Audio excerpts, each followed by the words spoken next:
مریم صاحبہ اب زہر اگلنا شروع ہو گئی ہیں، اور زہر بھی ایسا کہ آپ تصور نہیں کر سکتے، منافرت پھیلا رہی ہیں۔ اور انہوں نے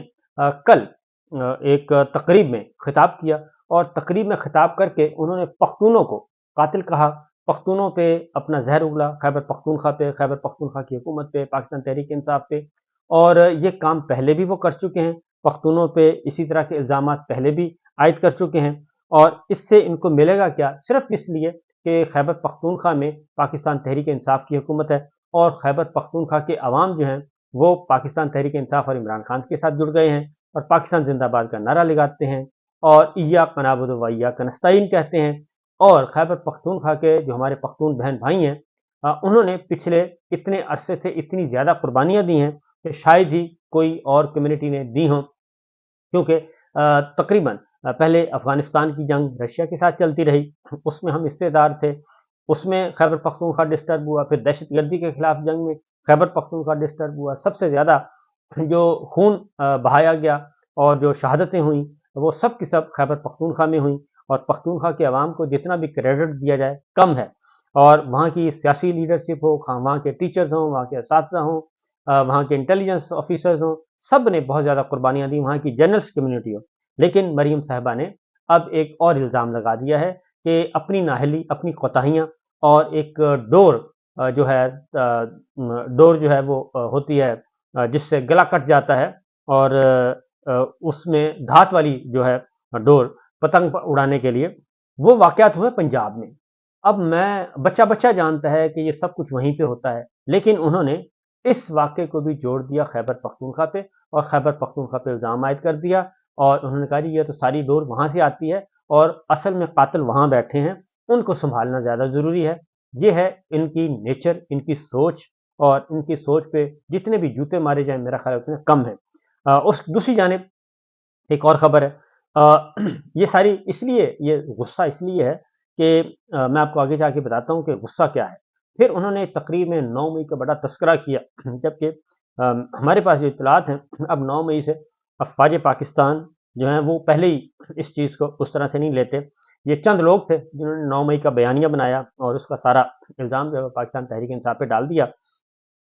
مجموعی طور پہ۔ اب جو افواج پاکستان کے اندر نئی سوچ ڈیولپ ہوئی ہے وہ ہے کہ پاکستان تحریک انصاف ایک محب وطن جماعت ہے، اور یہ غداری بغاوت کے مقدمات یہ غلط تھے، اور ان کے ساتھ بیٹھا جائے، ان کے ساتھ بات چیت کی جائے، اور عوام ان کے ساتھ ہیں، تو پھر پاکستان کی فوج کو بطور ادارہ ان کے ساتھ، ان کے خلاف نہیں جانا چاہیے، اور اس طرح کے اقدامات نہیں کرنے چاہیے۔ وہ بھی میں آپ کے ساتھ شیئر کرتا ہوں، لیکن پہلے ذرا ایک کل راول پنڈی میں ایک دعائیہ تقریب تھی، اور لیاقت باغ میں پہلے اجازت مانگی گئی، اجازت نہیں دی گئی، اس کے بعد ایک دعائیہ تقریب ہوئی، اور دعائیہ تقریب کے بعد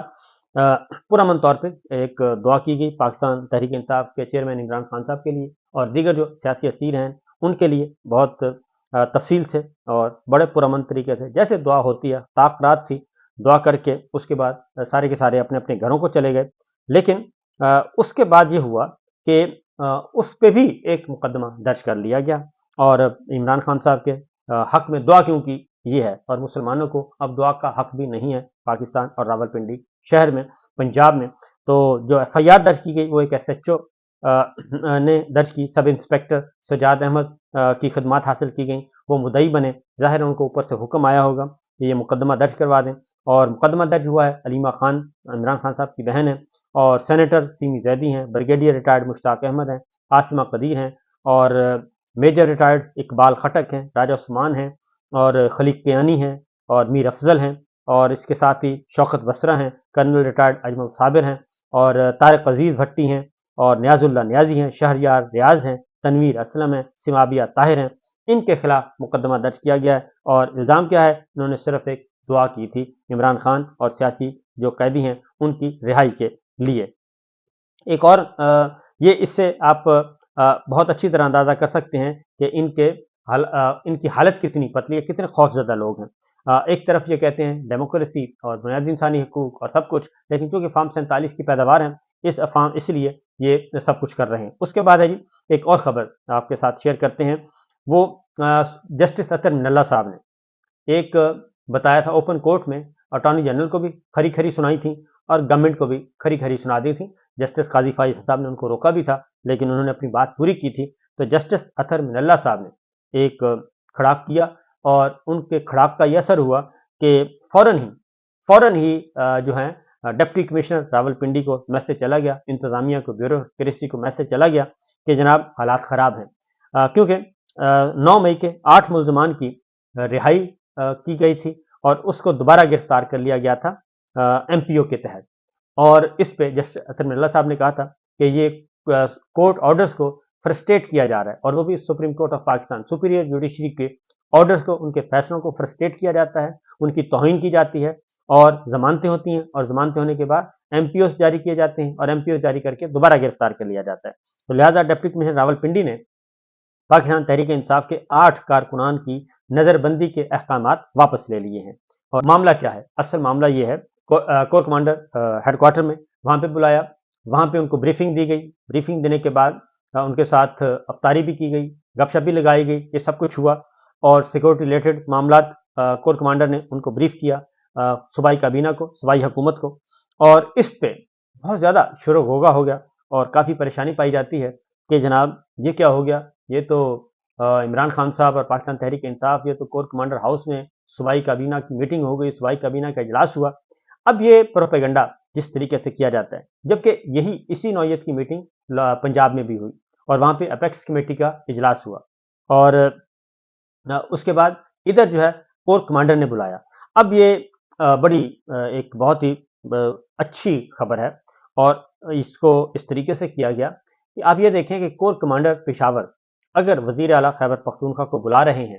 اور یہ بھی ان کو پتہ ہے کہ ان کے ساتھ کیا کچھ نہیں کیا گیا, علی امین گنڈا پور کے ساتھ ان کو اٹھایا گیا, ان کو پنجاب میں, ان کو سندھ میں, ان کو بلوچستان میں ان کو کرنٹ لگایا گیا, ان پہ تشدد کیا گیا, ان کی بے عزتی کی گئی اور توہین کی گئی, بے توقیری کی گئی, سب کچھ کیا گیا, اور جتنا بھی غیر انسانی سلوک سمجھا جاتا ہے ان کے ساتھ کیا گیا. ان پہ بغاوت کے مقدمات ہیں, ان کے غداری کے مقدمات ہیں, اور یہ سب کچھ ان کے ساتھ ہو چکا. ابھی بھی وہ ملزم ہیں, ضمانت پر رہا ہیں, اور ان کی ڈسکوالیفیکیشن کے لیے بھی کہا گیا جی ہم ڈسکوالیفائی کروائیں گے. تو یہ سارا کچھ ہوا. اور اس کے بعد